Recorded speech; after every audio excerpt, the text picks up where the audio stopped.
Bismillahirrahmanirrahim. Allahumma ftah alaina hikmataka wa syur alaina min khazain rahmatika ya arhamar rahimin. Rabbi shrah li sadri wa yassir li amri wahlul 'uqdatam min lisani yafqahu qawli. Alhamdulillah.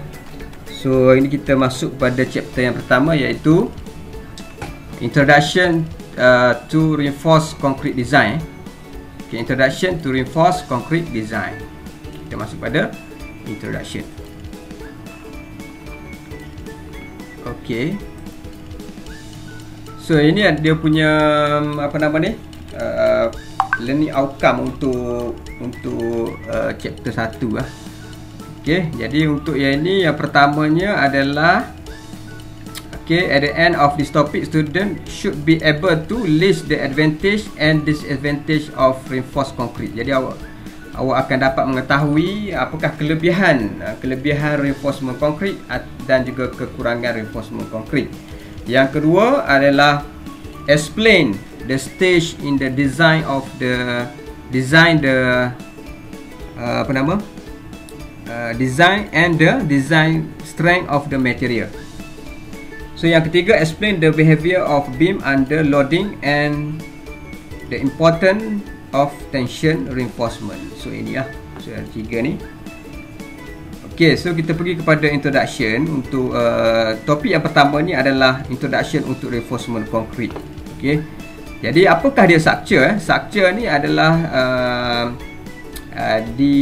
direka bentuk hasil daripada gabungan in combination of connected part design to carry load. Jadi structure ni direka bentuk untuk menanggung beban, untuk menanggung beban dan juga menyediakan satu struktur yang rigid, satu struktur yang tegar untuk menanggung beban tersebut lah. Itu adalah structure. Itu yang dimaksudkan dengan structure. Design pula, apa yang dimaksudkan dengan design? Design ni adalah process of selecting the material and determine the size of the member of structure to be built. Okay, itu adalah proses design. Proses design ni adalah proses untuk kita memilih, material apa yang kita nak pakai. Sama ada kita nak pakai kayu ke, nak pakai besi ke, kan, nak pakai reinforcement concrete ke. Kemudian kita nak tentukan size beam tu berapa, size tiang berapa. Itu adalah proses design. Okay, itu adalah untuk kita nak tentukan tu, untuk kita bina, bina bangunan tersebut. So dia ada primary aim.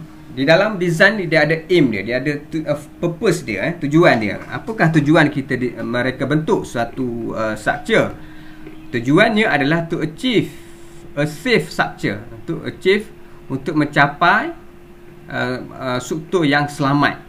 Struktur yang selamat boleh digunakan dan boleh diselenggara dengan kos yang minima. Itu adalah aim dalam kita mereka bentuk suatu bangunan. Okey, so kita masuk kepada reinforced concrete. Apakah dia reinforced concrete?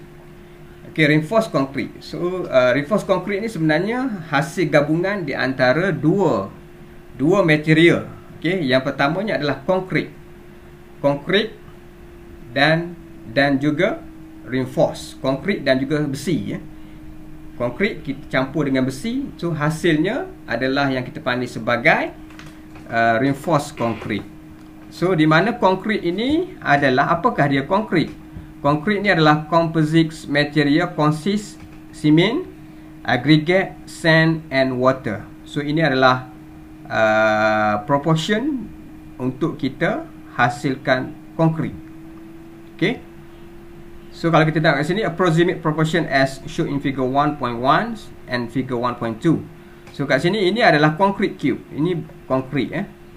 Okay, untuk kita hasilkan satu cube concrete ini, kita perlu ada, okay, dia ada 4% air, 11% Portland cement, 41% gravel crushed stone. So kita ada 26% fine aggregate ataupun pasir. So kita ada 16% ke berapa? Okay, tak nampak 16% water. So dia ada dia punya proportion untuk kita hasilkan konkrit. Betul, konkrit untuk kita hasilkan konkrit. Yang mana konkrit ini dia punya ni strength. The strength of hardened concrete is basically controlled by the water cement ratio. Okay, untuk simen ini dia punya kekuatan dia bergantung kepada water cement ratio. Sekiranya high water cement ratio used in the mixture produce workable concrete, but unfortunately will result in a weaker concrete when hardened. So kalau kita tambah air banyak, dia punya workability ataupun kerjaannya tinggi, tetapi hasilnya mempunyai dia punya strength konkrit tadi akan rendah. Kalau kita tambah air banyak, workability tinggi tetapi strengthnya rendah. Okay, seperti mana kita tengok dekat rajah 1.3 ni, the effect of water cement ratio kat sini. Kalau kita low kalau high water cement ratio ini, dia akan jadi low, dia punya strength konkrit akan jadi rendah, dia punya workability tinggi. Workability ni adalah maknanya kalau kita nak handle konkrit yang tinggi workability, dia lebih senang. Dia akan boleh safe compact sebab dia cair. So kalau kita masuk dalam acuan, dia akan jadi safe compact dan senang untuk kita pastikan konkrit itu betul-betul padat. Walaupun bagaimanapun dia punya kekuatan akan jadi rendah kalau air itu terlebih. Kalau air kurang, dia punya workability kurang, tetapi strengthnya tinggi. Workability ini maknanya susah. Kalau kita masuk dalam acuan yang sempit, dia tak rata lah ke dalam acuan tu. Kalau tak rata akan menyebabkan honeycomb, pada tiang ke beam ke kan. Jadi kalau berlubang-lubang pun masalah juga. Jadi yang terbaiknya adalah kita kena dapatkan optimum ratio obtained by try and experiment. Untuk mendapatkan optimum cement ratio ini, kita boleh melakukan uji kaji apa? Workability test. Workability test, so kita akan dapat optimum water cement ratio ataupun by experience. So kita dah ada experience, so kita dah tahu dah berapa. Kalau simen jenis ni, berapa dia punya optimum water yang perlu kita campur dalam menghasilkan konkrit. Okey. Kemudian kita kena tahu juga konkrit ini, konkrit is a material strong in compression but weak in tension. Okey. Konkrit ini dia memang kuat dari segi compression. Kalau kita press, kalau cube test ni awak press kan, awak press ni dia punya kekuatannya tinggi lah, nak pecah ni susah. Tu compression dia sangat tinggi. Manakala dia lemah dari segi apa? Dia lemah dari segi tension. Kalau kita cuba bayangkan kita buat beam konkrit panjang kan, beam konkrit panjang kita buat, lepas tu kita kena kalut dekat tengah-tengah, so dia akan patah. Dia akan patah dengan mudah. Sebab konkrit ini lemah dari segi tension. Okey, disebabkan oleh lemah dari segi tension. Dan satu lagi kelebihan konkrit ini, dia adalah high resistant. Dia high resistant to heat and durable of exposure to the environment. So simen ni kalau kita campak dalam air ke, biarkan dia dekat panas sejuk, dia tahan. Konkrit ni dia tahan. Berbeza dengan steel ataupun reinforce ni, kalau kita biarkan kena hujan panas, tanpa ada cover pada permukaannya, dia akan berlaku apa? Akan berlaku corrosion, karat. Itu kelemahan steel. Tetapi steel itu dia kuat dari segi tension. Steel dia kuat tension. Kalau besi itu, kalau awak rentang panjang, awak tekan, memang dia tak akan patah. Jadi itu kelebihan steel reinforce tadi. Dia kuat dari segi tension. Dan juga kita tengok dia punya tu. Since is it weak in tension? Maknanya tadi konkrit tadi dia weak in tension. Jadi sebab itulah reinforce is needed. Sebab itulah besi itu diperlukan untuk kita masukkan ke dalam konkrit supaya supaya dia kuat, supaya konkrit tadi jadi kuat. Okay. Reinforced concrete is this concrete that is strengthened using steel bar reinforcement as shown in figure 1.4. Okay, 1.4 yang ni, and 1.5. Okay, steel bar is strong in tension.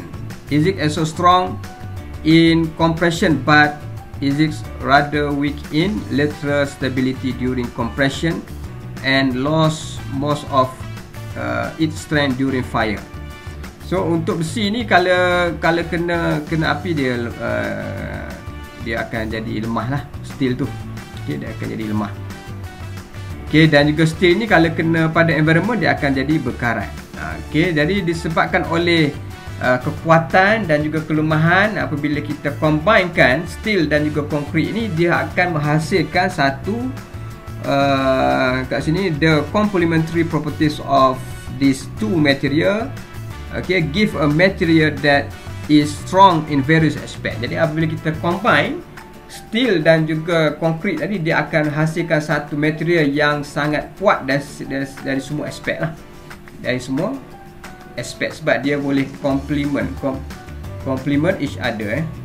Okay. Jadi kalau kita tengok kat sini, okay, jadi ini adalah beam, figure 1.4. Concrete is high in compressive strength but low in tensile strength. Jadi kalau kita tengok kat sini, beam, sebatang beam ni kita ada direntang di atas support. Okay, jadi apabila kita kenakan P, load pada tengah-tengah rentang, so bahagian zone di bawah ini mengalami tension. So ini di bawah ini mengalami tension, di atas ni mengalami compression zone. So yang tension ini akan di-cater oleh reinforcement. So kita akan letak reinforcement di bawah, nampak 1.5 ni kita letak reinforcement di bawah. So apa akan jadi? Dia akan menjadi satu material yang sangat strong, sangat kuat dari semua aspek. Okay, dekat atas ni compression memang konkrit ni memang kuat. Jadi basically sebab itu kita ada singly reinforcement design. Single maksudnya dekat bawah je. Tapi dalam sekarang ni biasa kita buat double lah, kita buat atas bawah. Tapi dia punya tu basically memang single pun boleh, tak ada masalah, sebab konkrit ni memang kuat dari segi compression. Kalau kita campur lagi besi atas ni, lagilah kuat lah. Okay, nampak bagaimana dia complementary each other, dapat menghasilkan satu material yang sangat kuat. Itu yang kita panggilkan sebagai reinforcement concrete. Okay, so the advantage of using reinforced concrete in structure are, first, apakah advantage untuk reinforcement concrete ni? Yang pertama, dia cheaper. Dia concrete ini murah berbanding dengan steel. Okay, berbanding dengan steel. Okay, apabila kita campur composite dengan steel, maka kita dapat kurangkan besi. Berbanding dengan kita buat structure beam tu semua besi kan. Kalau semua besi jadi mahal. Jadi reinforcement concrete sudah tentu dia murah. So yang kedua, good combine of concrete and steel. Dia good combine sebab concrete ni dia adalah binder. Concrete ni adalah salah satu material binder, sejenis binder. Dia mengikat, mengikat steel tu. Okay, the bond between concrete and steel prevents slip of steel bar as shown in figure 1.6. The bond action allow the transfer of tensile stress from the concrete into the steel bar. Jadi dekat sini ini konkrit ni dia akan grip reinforce. So sebab itulah kalau kita tengok main bar, dia akan ada bunga, besi tu akan ada bunga. Okay, dia akan ada bunga untuk menguatkan lagi bonding di antara reinforce dan juga konkrit. Okay, menguatkan lagi. Jadi apabila ada bunga tu, so jadi dia tidak akan berlaku split. Reinforcement tadi tidak akan berlakunya split. Kalau reinforcement ni berlaku split, maka tidak ada fungsi lagi. Maka steel tadi tidak berfungsi. Dia akan collapse lah. Dia tidak akan berfungsi. Maka semen ni akan patah. Okey. Jadi semen ini memang material bender, iaitu jenis-jenis yang mengikat. Jadi sebab itu dia bagus. Sebab itu kita panggil good combination between semen dan juga between concrete dan juga steel. Yang kedua adalah concrete cover prevent water intrusions and bar corrosion. Jadi concrete ini dia memang kuat dari segi durability, dari segi environment exposed, environment exposed. Okey, jadi apabila concrete itu balut reinforcement, jadi reinforcement tadi selamat daripada corrosion, dan selamat daripada air tadi penetrate, terkena kepada reinforcement. Dan yang ketiganya adalah dia mempunyai similar rate of thermal expansion. Okey, concrete thermal expansion dia between 0.00010 hingga 0.00013. While for steel 0.00012. Maknanya dalam range steel ni dalam range dia punya expansion, thermal expansion ini lebih kurang sama dengan konkrit. Jadi dia tidak berlakunya komplikasi lah. Tidak berlaku komplikasi semasa kita combine, especially semasa heating, semasa structure itu terkena panas. Okey, apabila dia mengembang sama, maka tidak akan berlaku komplikasi. Cuba bayangkan kalau besi itu lebih besar dia punya expansion dia, pengembangan dia. Bila kena panas, besi itu akan jadi lebih. Contohnya besi ni 20, pengembangan dia 20, yang konkrit 13. Apa akan berlaku?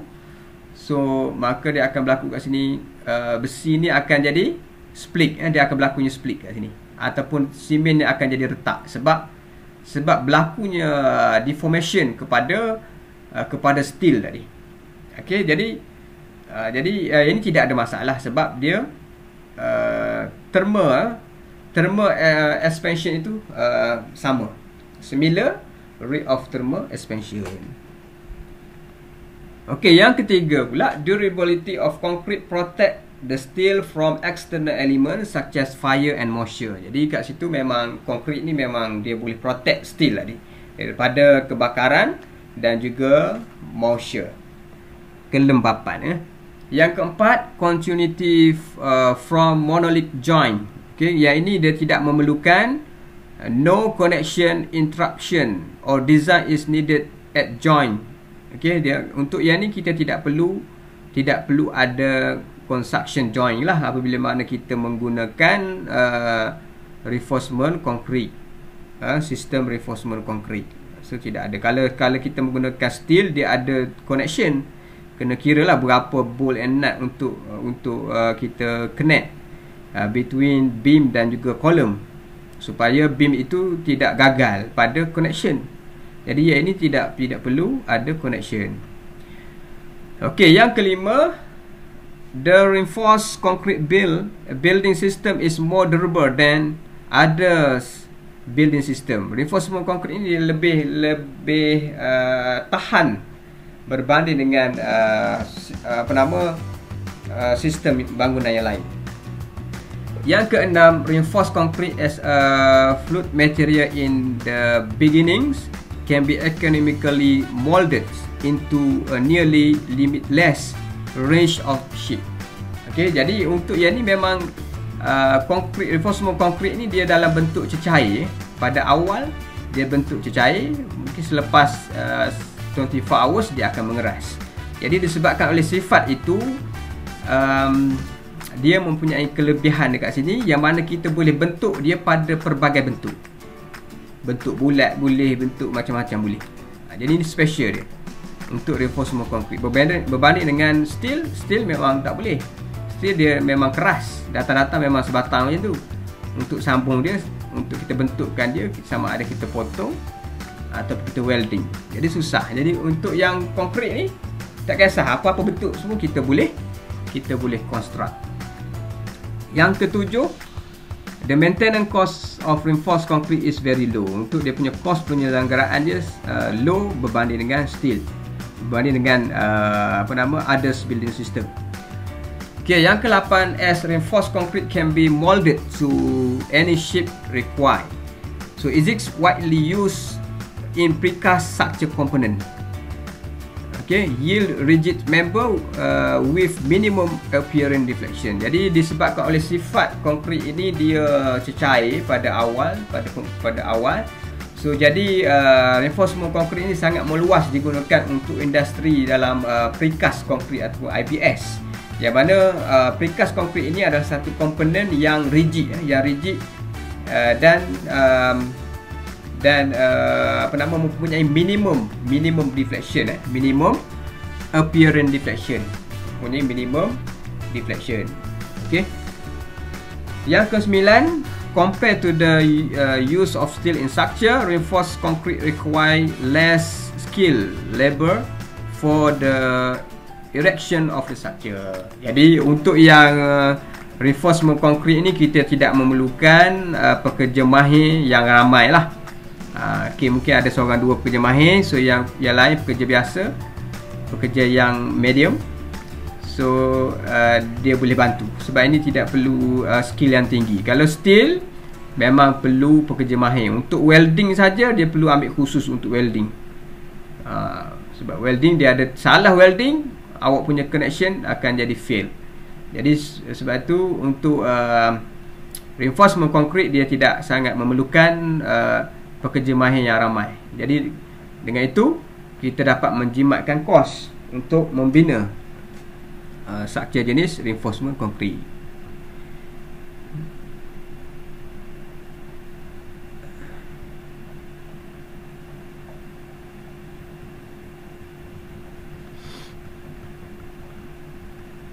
Okey, kita pergi pada project procedure.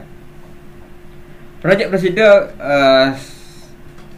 okay, a project begin with the client, whether an individual, government or company intend to build a building. Then an architect is consulted.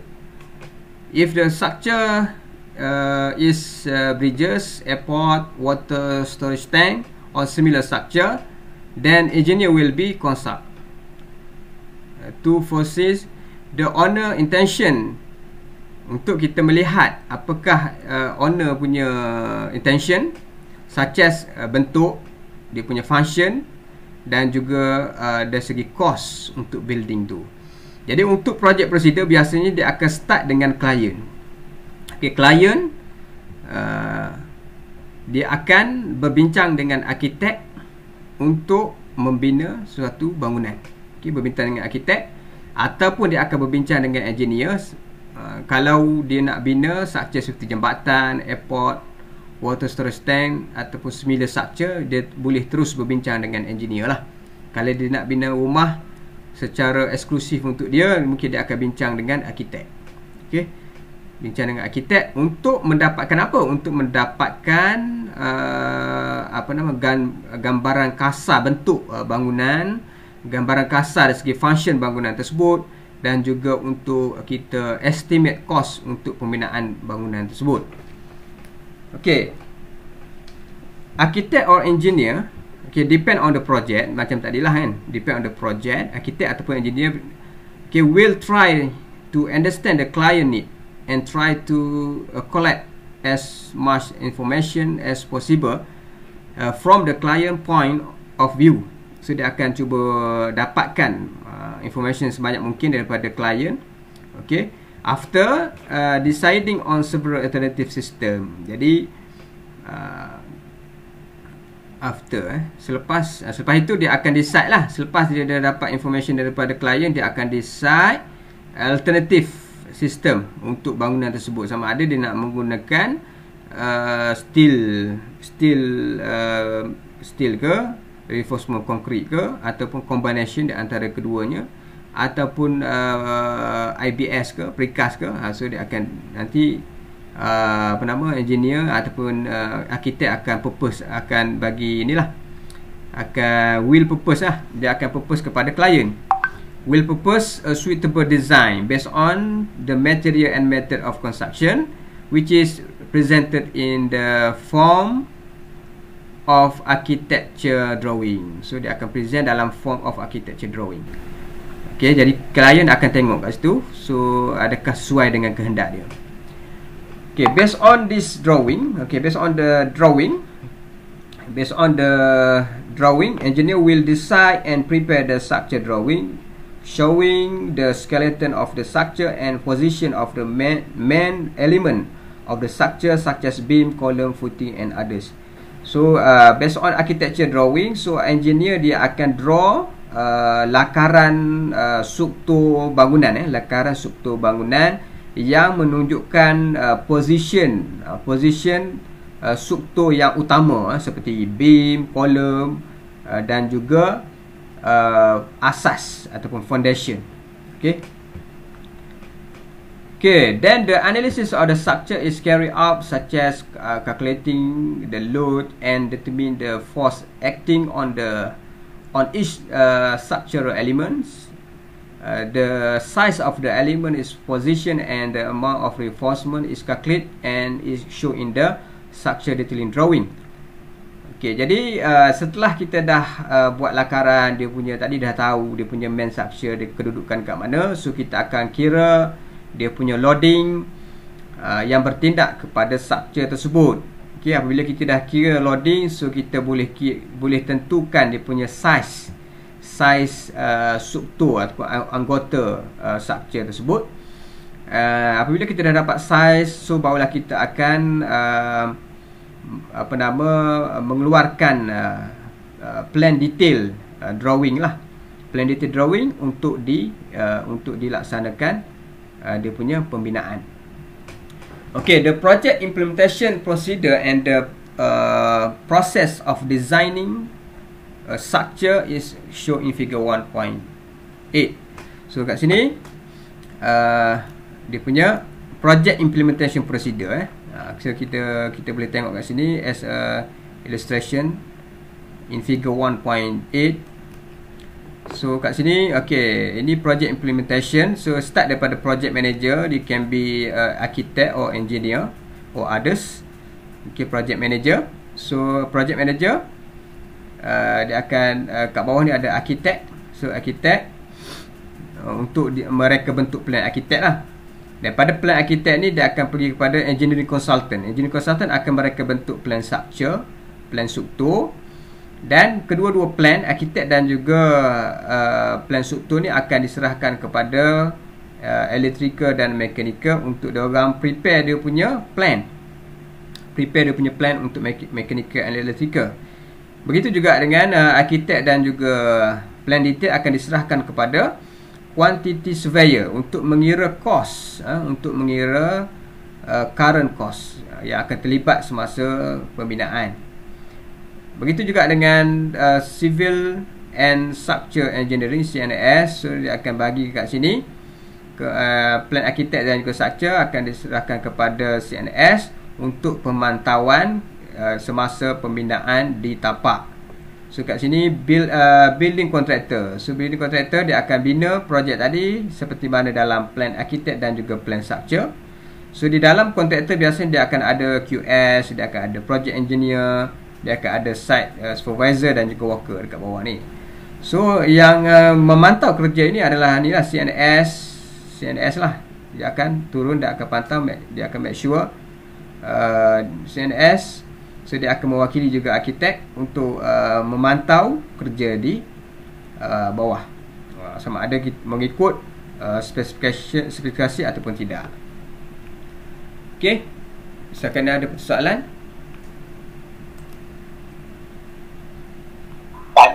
Ada. Kat mana tadi? So kita pergi kepada engineering design process. Engineering design process.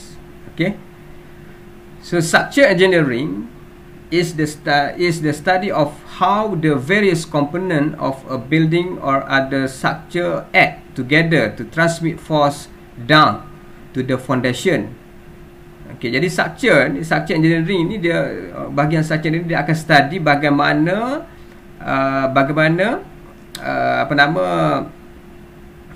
various component of the building tadi, ataupun structure ataupun ada structure akan bertindak bersama-sama untuk transmit load ke foundation. Bagaimana structure tadi akan mengagihkan beban yang dikenakan kepada structure tadi ke foundation. Dia akan study kat situ lah dari segi penagihan beban sehinggalah kepada foundation. Okay, the stage in the design process as illustrated in figure 1.9. Stage in the process are, so untuk design process, so dia ada beberapa stage. Dia ada beberapa stage. Okey, stage yang pertama adalah planning, structural planning stage. Okey, yang pertama kita kena merancang, perancangan. Apakah dia structural planning stage? Iaitu when a structure scheme is devised to suit both the purpose of building and the site condition. Jadi dia akan dia punya structure scheme tadi, dia akan melihat dari segi kepada kedua-dua aspek lah. Yang pertama pada aspek bangunan, dan yang kedua dari segi site dari segi site condition lah. Dia akan melihat kesesuaian bangunan dan juga site condition tadi. Dia akan buat planning lah. Sama ada bangunan ini kita nak menghadap kiblat ke macam mana. Dia akan tengok dengan keluasan tanah yang kita ada, dan juga dengan plan bangunan tu, kita nak susun ke mana, kita letak ke mana. Kalau salah letak, mungkin kawasan tu akan jadi sempit. Jadi dia akan tengok kat situ, planning stage tadi kat situ. Kemudian structure analysis stage. So baru kita akan tengok pada analysis stage. Analysis stage ini apa dia? When the load on the structure are determined and the way that the load dispute through the structure is analyzed using principle of structure mechanics. When the load the structure are determined. Okey, kalau structure analysis ni makna kita yang pertama kita akan tentukan load yang akan dikenakan pada structure tu. Okay, kita kena pasti load yang terlibat di dalam structure, dan kita akan tengok bagaimana load itu disebarkan kepada structure. Okay, dan kita akan buat analisis. Ini biasa dengan menggunakan principle of structure mechanics lah. Okay, analisis lah, kita akan buat analisis pada struktur tu, sama ada struktur dengan saiz, dengan bentuk macam ni, adakah selamat. Okay. Kemudian yang stage yang seterusnya adalah structural element design. Apabila kita dah analisis, dah okey, dah ada stable, so barulah kita akan start design. Okay, structure element design stage. When apakah dia ni? When the size and properties of each member are determined. Okay, kalau kita dah start design, maknanya kita nak tentukan size. Berapakah size tiang, berapakah size kolom, kita nak pakai properties apa. Kalau kita pakai reinforcement concrete, kita nak pakai grade berapa, grade 40 ke 35 ke. Ini stage design lah, untuk kita tentukan properties tadi. Okey, seterusnya stage yang seterusnya adalah stage detailing stage. Okey, detailing stage ni when detail drawing are produced to illustrate how the structure is to be constructed on site. Jadi tujuan kita buat detailing plan ini, tujuannya adalah untuk pembinaan, untuk direfer oleh pekerja. Okey, untuk direfer oleh pekerja. Sebab tu semasa kita menyusun plan detail itu, okey,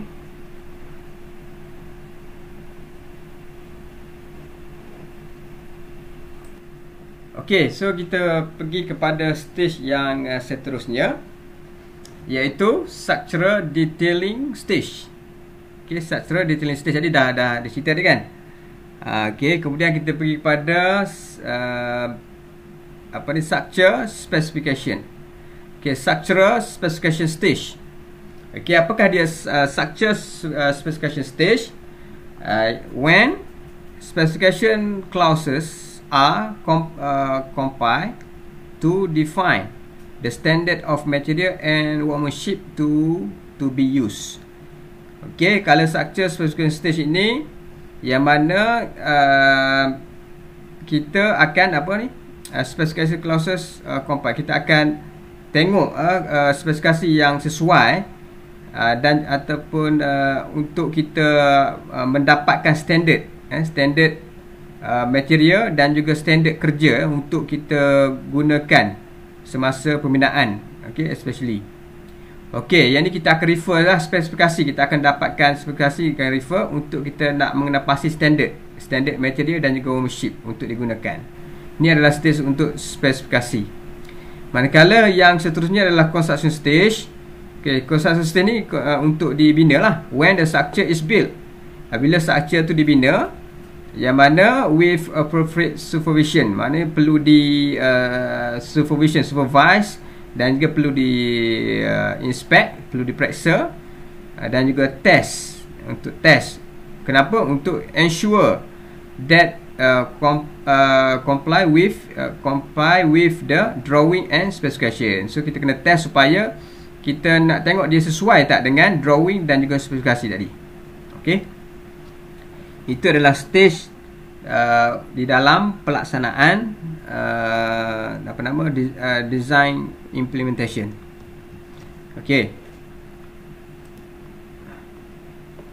Okey. Okey, design. Okey, ni dia punya 1.9 ni design process. Design process, so dia ada kat sini start daripada schematic design, kemudian design developments, kemudian construction document. So start daripada schematic, dia akan sketch, kemudian dia akan start buat design, dan barulah dia akan buat construction document.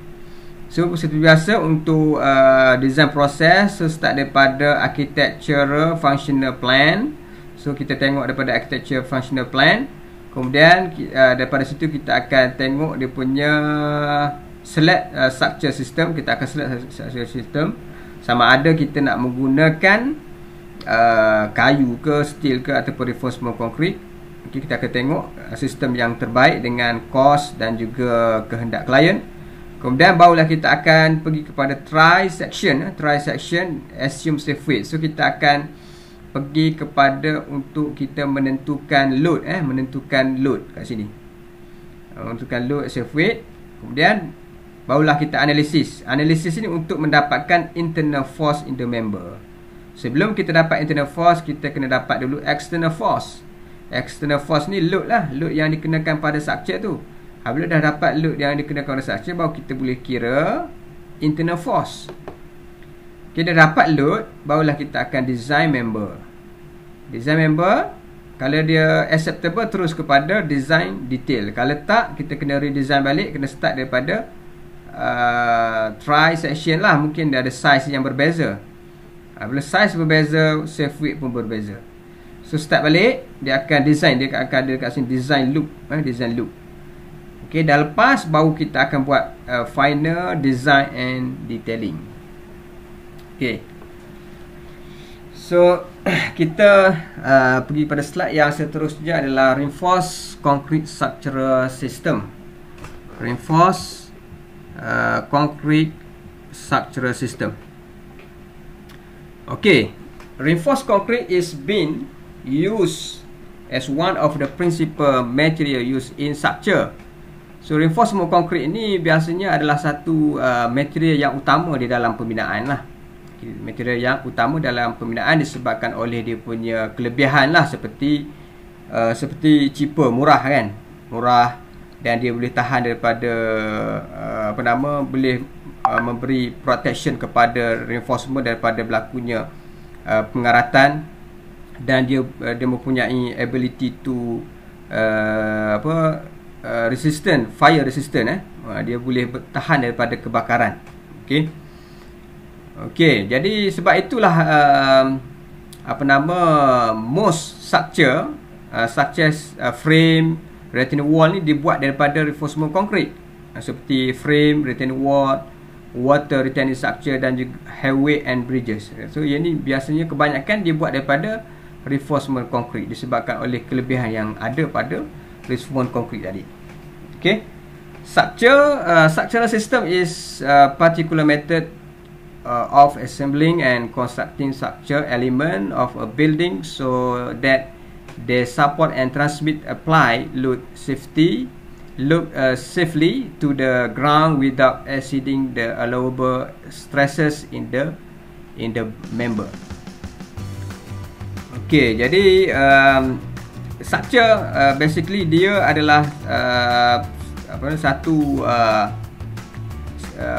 method yang digunakan untuk method structure yang digunakan untuk kita transfer building load dengan selamat ke tanah, untuk kita transfer building load ke tanah dengan selamat, iaitu tidak berlakunya berlebihan stres kepada setiap member tersebut. Okey, tanpa berlakunya berlebihan stres pada member tersebut. Okay, typical reinforced concrete structure. Antara typical yang ada untuk structure system, yang pertama adalah cantilever construction, yang kedua simply supported construction, yang ketiga continuous construction, yang keempat precast ataupun pre-stressed beam, slab and box girder. Yang seterusnya adalah hinges construction. So yang keempat suspended and cable stay construction. Yang seterusnya adalah shell construction. Seterusnya frame construction. So this reinforced concrete structure system are illustrated in figure 1.10 and 1.10H. So kalau kita tengok kat sini, ini adalah contoh typical design yang menggunakan reinforcement concrete. So yang ini adalah cantilever construction. Okay, ini adalah cantilever construction. So dia ada kat sini. Ini adalah cantilever, kat sini cantilever. Okay, ini adalah simply supported, simply beam. So ini box girder. Okay, box girder di sini. Okay, kalau kita tengok di bawah ini adalah simply supported construction. Okay, dekat T ni, bahagian T ni dia adalah menggunakan cantilever. T ni, bahagian T ni menggunakan cantilever construction. Manakala untuk dia punya beam ini menggunakan simply supported. Ini cantilever. Yang beam ini pula dia adalah simply supported construction. Okay, dia ada roller dan juga pin kat sini. Dekat jambatan ni dia tak boleh fix sebab dia menerima dynamic load daripada vehicle. So vehicle akan produce dynamic load, so kita tidak boleh fix kat sini. So kita kena roller dan juga pin. Kalau kita fix, dia akan berlakunya keretakan di bahagian penyambungan. Okey, seterusnya continuous construction atau continuous span, girder and continuous arc. Ini adalah continuous construction, continuous construction. Boleh tengoklah kat sini ya. So seterusnya precast construction. Okey, precast construction dia ada precast T, okey, double T and I beam and box girder bridges. Okay, box girder bridges. Ini adalah box girder bridges. Ini dibuat di kilang lah. Dibuat di kilang. Ini sebab precast ni dibuat di kilang. Ada yang bentuk I, ada yang bentuk T lah. Okay, ini lebih mudah dan lebih selamat apabila kita membina jambatan ini. Lebih selamat kita cast di kilang dan tinggal lagi kita pasang saja di site. Kalau berbanding dengan kita in situ, kalau in situ ni susah. Kita nak kena buat dia punya kos pun tinggi ya. Kita nak kena buat acuan, lepas tu nak kena rentang besi lagi, nak kena konkrit. Jadi banyak kerja. Jadi apabila kita dah buat precast di kilang, so datang pasang saja di tapak. Itu pun bahaya juga kan. Itu pun ada juga bahayanya. Seperti mana kita tengok di KL ada yang jatuh kan. Itu pun disebabkan oleh ada lori yang langgar lah. Lori langgar pun dia bawa jatuh ataupun ribut dan sebagainya. Okey, kalau kita buat precast, so kita boleh mengurangkan risiko tu. Okey, yang ni hinges construction, dia hinges construction. Hinges construction ada 3 hinges up. Okey, inilah contoh dia. So ini suspension and cable stay construction. Cable stay girder bridge. So jambatan, kalau kita nak merentasi sungai ataupun kawasan yang tinggi seperti ini, so biasanya dia punya span beam itu panjang. Span untuk beam itu dia panjang. Jadi panjang, dia memerlukan kabel. Memerlukan kabel stay construction. Jadi sebab tu dia ada kabel ni untuk support bahagian beam yang panjang tersebut. Okey, daripada berlakunya sway dan ataupun deflection yang tinggi. Okey. So ini adalah reinforced concrete shell construction, free form shell. Ini bentuk shell lah. Okey, bentuk shell. So yang ni pula ada frame construction. Frame construction dia ada dua jenis frame construction. Yang pertama moment restraint frame, dan yang kedua adalah frame wall lateral force resisting system. Okey. Yang ni untuk yang frame wall resisting system. Yang ni sebab dia ada wall kat sini. Kalau dia moment resistant frame, yang macam ni dia tidak ada wall, dia ada frame saja. Okey. So contohnya bangunan macam ni biasanya dibuat daripada frame construction. Konsep dia lah. Okey, ada pertanyaan setakat tu?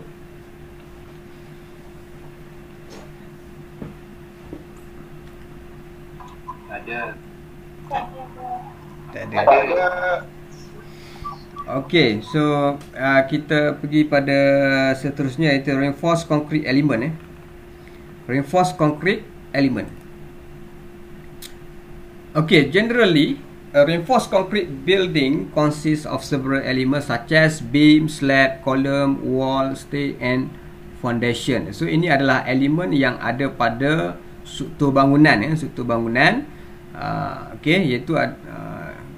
Itu adalah elemen yang utama lah yang ada pada bangunan. Okay.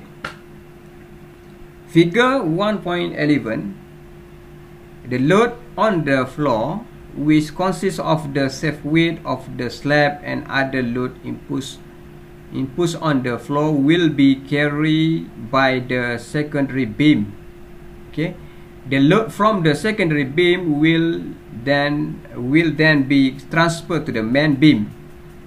Okay, the load on the beam will in turn transfer to the column and finally to the footing, where the load will be spread to the ground via the pipe.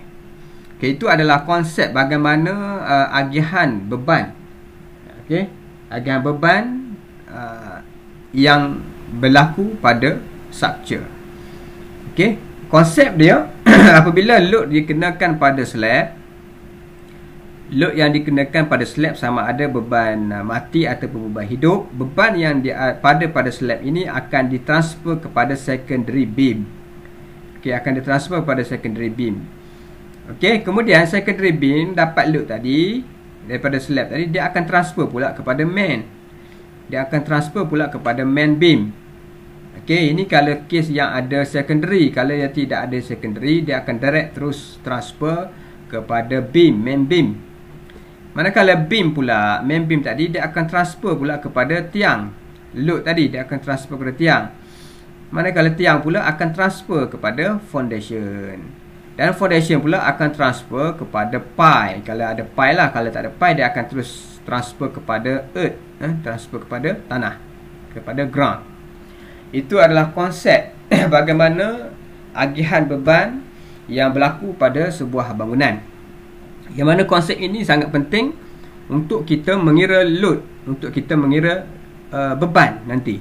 Untuk kita design kolom, sudah tentu kita perlukan load yang bertindak kepada kolom. Untuk kira kolom, untuk beban yang tidak pada kolom, kita kena kira start daripada slab. Start pada slab, pada secondary beam, dan baru kita akan dapat dulu tu. Begitu juga dengan footing. Footing lagi lah. Footing lagi kena kira semua. Daripada slab, beam, tiang. Campur semua tu baru kita akan dapat design footing. Sebab footing tu pada struktur yang paling akhir ya. Paling bawah menerima load dan dia akan transfer kepada tanah. Okey. So kita tengok pada dia punya aim. The aim of design. Apakah purpose of design ya? Purpose of design. Yang pertama, to achieve an acceptable probability that the structure will perform satisfactorily during its intended life. Okey. Untuk mencapai penerimaan keberangkalian penerimaan structure yang mana dia boleh perform, structure tu boleh perform secara cemerlang lah sepanjang dia punya hayat lah. Okey. Yang kedua, with an appropriate degree of safety. Maknanya kita nak mencapai level keselamatan level keselamatan yang sesuai. Okey. The structure should sustain all load and deformation of normal construction and use. Okey, jadi structure macam mana kita nak tentukan supaya structure kita ni boleh mencapai tahap keselamatan yang sesuai, yang mana kita kena pastikan structure kita ni boleh menampung, boleh support load tanpa ada perubahan yang besar lah, especially semasa construction dan juga semasa ketika bangunan tu digunakan. Have adequate durability, mestilah mempunyai kekuatan yang mencukupi dan juga boleh tahan dari segi kesan penyalahgunaan bangunan dan juga kesan kebakaran. So ini adalah faktor, inilah tujuan kita design tadi, supaya bangunan kita ni selamat, mana mencapai satu degree keselamatan yang sesuai. Yang ketiga, calculation alone do not produce safe. Okay, calculation, kalau kita buat design, kita dah calculate size beam, kita dah calculate size besi, yang itu sebenarnya tidak produce keselamatan, tidak produce safe dan juga serviceable dan juga durability of structure. Dia tidak boleh produce keselamatan dan juga serviceable of the bangunan tersebut dan juga ketahanan structure itu sebenarnya. Okey, tidak produce lah. Yang mana dia design tu sebenarnya dia sama penting juga untuk dari segi pembinaan tu. Dari segi pembinaan structure tersebut. Setelah kita dah calculate, design dah mantap dah, tapi kalau kita bina tak okey, dia punya pekerja tu tak ikut plan, tidak ada pengawasan, tidak ada supervision, tidak ada pekerja mahir yang guide, so pembinaan itu juga akan gagal juga. Walaupun design kita dah baik. Maknanya kat situ, equally important are the suitability of material. Material yang digunakan tu, quality of control and supervision of workmanship during construction. Itu pun sangat penting juga. Kedua-dua memain peranan yang penting semasa kita design dan juga semasa pembinaan itu, akan memberi kesan kepada keselamatan bangunan kita lah, ketahanan bangunan tersebut. Yang keempat, to produce structure which is economic to construct, maintain and service throughout its design life. So maknanya macam tadilah kan. So tadi dah salah satu aim yang ini dah ditulis pada introduction tadi. Yang mana untuk kita menghasilkan satu design yang ekonomik lah untuk dibina dan juga mempunyai cost maintenance yang rendah dan juga dia boleh service mengikut dia punya design life. Mengikut dia punya design life.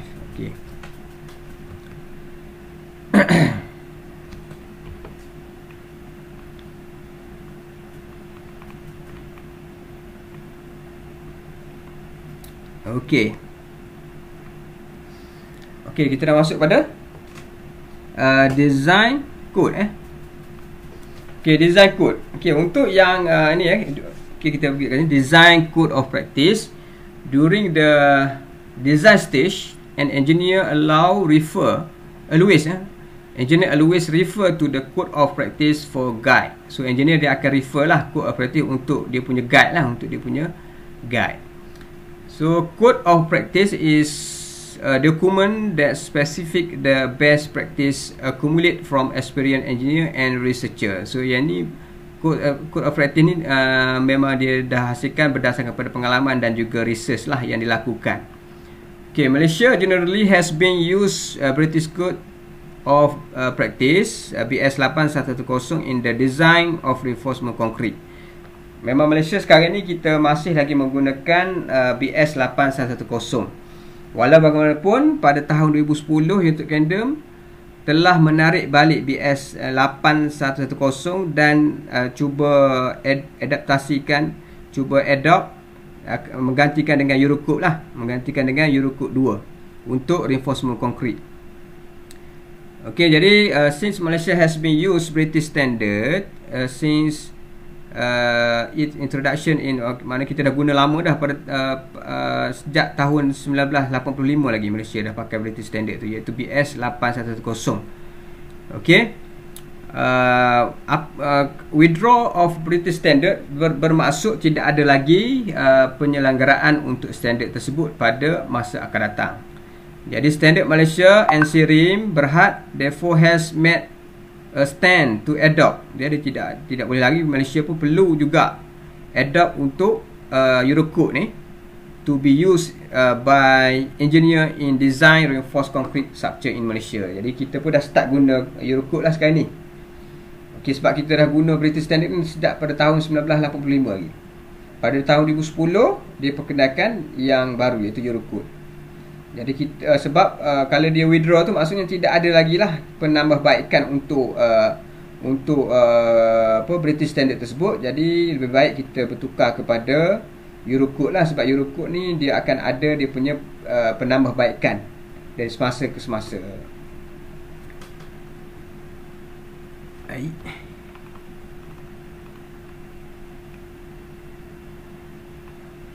Okey, Eurocode This manual is mostly based on a set of code produced for use throughout the European Union. Okay, the Eurocode, each country in European Union define how each code is to be used by publishing national annex for each code. The model is based on the UK national annex. Okay, national annex are unique features based on each country, determine parameter and contradictory complementary information. So Malaysia, for instance, has an on small beam and column for domestic construction, creep and shrinkage of concrete, durability aspect and band beam construction. Jadi untuk Eurocode tu dia memang dia buat untuk European punya country lah. Jadi kalau Malaysia punya, nanti Malaysia dia akan ada yang Malaysia punya Eurocode lah. Kita kena refer untuk Malaysian annex lah, supaya kalau kita refer yang European punya, so tak sama dengan kita punya country, sebab dia orang punya cuaca berbeza. Dia orang ada salji dan kita tak ada kan. So jadi Malaysian dia akan ada dia punya Eurocode untuk Malaysia punya lah, untuk negara Malaysia. So kita kena refer yang Malaysia punya lah Eurocode. Table 1.1 dan 1.2 list of selection of this code and standard in relation to structure design. The code and standard are into group. Okay, dia ada dua code iaitu those relating to material and component, those relating to loading and to the design structure. So dia ada pecah kepada dua. Yang pertama dia berkaitan dengan material dan juga komponen. Yang keduanya berkaitan dengan load dan juga design structure lah. Okay. So ini adalah table satu persatu code relating to the material component. So kat sini kita boleh refer untuk kalau nak refer pasal timber. So kita boleh refer lah untuk timber. Ini reinforcement concrete, ini masonry wall, ini structure steel. Okay, ini dia punya standard lah, Eurocode. Okay, 1.2 pula adalah untuk loading dan juga design of structure. Okay, saya ada kat sini dah ada basic of structure design, action on structure, design of concrete structure.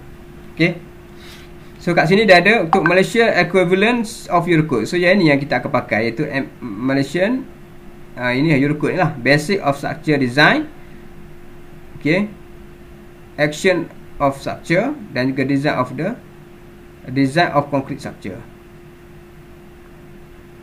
Okay, kita habis pukul 1 Okay, so kita pergi pada design working life. Okay, BS EN 1990 Eurocode. Okay, basic of structure design. Eurocode 0 give indicative design working life for design purpose for various type of structure as shown in figure 1.3. Okay, this model is only concerned on the design of class 4 structure only. Jadi untuk kita ni, kita akan fokus pada class 4, iaitu ni indicative design working load untuk 50 tahun, iaitu untuk building structure and others common structure. So kita akan lebih kepada menggunakan kelas 4 untuk subjek kita ni. So kita fokus pada kelas 4, iaitu untuk 50 tahun, dan untuk building structure dan juga others common structure. Ini untuk design working life of structure. Okay, sebelum kita pergi kepada reka bentuk, jadi kita kena tahu dahulu dia punya limit state. Dia punya limit state. Limit state. Jadi both BS 810 dan juga Eurocode ini based on ultimate limit state. Okay, based on ultimate limit state. The purpose of limit state design is to achieve acceptable probabilities that a structure will not become unfit for intended use, meaning that is will not reach a limit state. Okay, jadi basically untuk kedua-dua practice of code itu, iaitu BS 810 dan juga Eurocode ini, dia menggunakan based on ultimate limit state. Okay, yang mana dia akan cuba memastikan reka bentuk dia tadi tidak mencapai limit tersebut. Okay, tidak mencapai limit akhir tersebut. Okay, maknanya kita design bangunan tu, kita nak pastikan bangunan tu tidak runtuh. Kalau runtuh tu, maknanya kita nak tahu tahap mana runtuh tu, tahap mana yang dia katakan sebagai runtuh. Yang tu yang kita katakan sebagai ultimate limit state. Kita akan tahu berapakah load yang dikenakan pada bangunan tu akan runtuh, berapa limit dia. Kita kena tahu benda tu, baru kita boleh design bangunan dengan selamat. Kalau kita tak tahu berapa maximum load untuk bangunan ni, kita tak tahu kan, susah juga. Macam mana kita nak pastikan bangunan tu selamat kalau kita tak tahu berapakah ultimate limit state dia, apakah limit dia. Limit bangunan tu mesti ada limit dia. Kalau sekolah limitnya berapa, kalau kilang limitnya lain dengan sekolah. Kalau kita kenakan bangunan tu pada limit yang lebih daripada ultimate limit state, sudah pasti bangunan tu akan runtuh. Jadi untuk kita design tu, kita kena tahu berapakah ultimate limit state. Itu baru kita boleh design. Therefore, in any way structure become unfit for use will constitute a limit state. The design aim to avoid any such condition being reached during the expected life of the structure. The two principal type of limit state are shown in figure 112. So kat sini, jadi sebab tu kita akan menggunakan dua principal type of limit state. Dia ada dua. Yang pertama adalah ultimate limit state, yang kedua adalah serviceability limit state. Kalau ultimate limit state, maksudnya bangunan tu dah runtuh. Kalau kita kenakan load lebih ataupun sama dengan ultimate limit state punya load, contohnya bangunan ni ultimate limit state dia 1000 kN contohlah.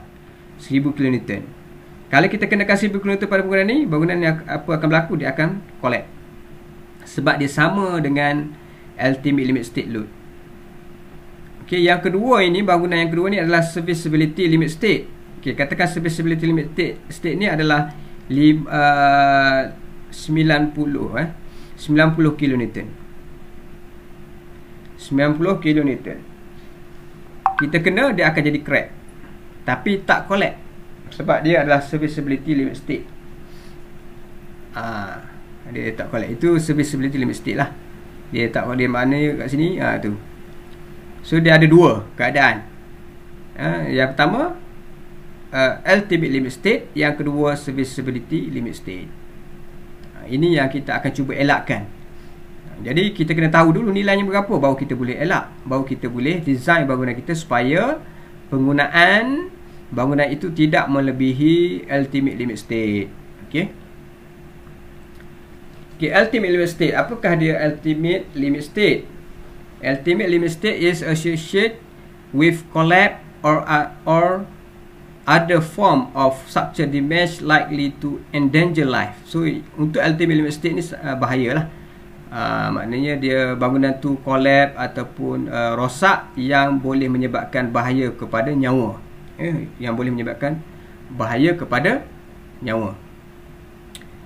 The structure must be able to withstand with adequate factor of safety against collapse, the load for which is designed to ensure the safety of the occupant and the building itself. So kita kena pastikan structure yang kita binakan tu mestilah selamat daripada runtuh. Selamat daripada runtuh.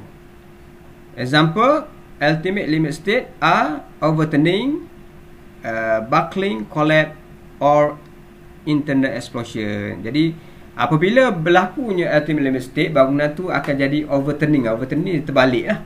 Bangunan tu boleh terbalik, bangunan tu boleh bengkok, bangunan tu boleh runtuh ataupun boleh meletup. Meletup pada bahagian dalam. Ini boleh membahayakan kepada nyawa.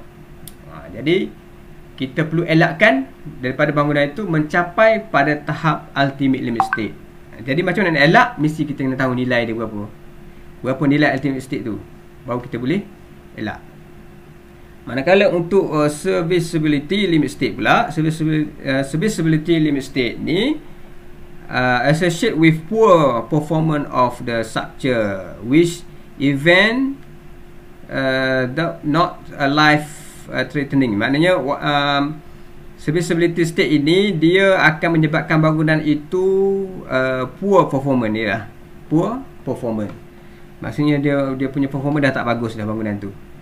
Okey, walaupun dia tidak membahayakan nyawa, tetapi kita mesti elakkan juga daripada bangunan kita mencapai kepada serviceability limit state ini. Okey. Condition whereby a structure is not fit to be used or the occupant feel unsafe living in the structure. Jadi apabila dah mencapai pada level ini, penduduk tu dia rasa tak selamat. Dia dah nampak retak-retak pada bahagian dinding, pada tiang dah retak, pada beam dah retak, tapi bangunan tu tak runtuh lagi. Ini pada tahap serviceability limit state lah. Kalau dah berlaku macam ni, biasanya penduduk tu dah risau, dah rasa tak selamat. Okay, generally serviceability limit state are kita tengok dia punya deflection untuk serviceability limit. Okay, dia punya the appearance of any part of the structure must be not adversely affected by deflection. Maknanya appearance yang dia nampak itu pada dinding-dinding tu sebenarnya tidak efek kepada dia punya deflection lah. Tapi dah retak-retak tu, tapi dia masih lagi deflection tu masih lagi tidak melebihi inilah untuk tahap runtuh. Okay, cracking. Local damage due to cracking and spalling must not affect the appearance. efficiency and durability of the structure. Okay, local damage due to cracking. Okay, local damage disebabkan oleh cracking dan juga spell ni dah tertanggal lah dia punya apa nama plaster dinding tu dah tertanggal mestilah tidak memberi kesan kepada it's not effect appearance, efficiency and durability of so dia cracking ni dia tak memberi kesan kepada durability of the structure lah. Okay, sebab ini dia tahap serviceability tapi dia masih lagi berlaku crack. Ada crack kat situ, ada spelling pun ada. Tapi dia tidak memberi kesan kepada no effect of the appearance and efficiency and durability of the structure. Okay, durability must be considered in terms of purpose, life of the structure and condition of exposure. Okay, kita mesti consider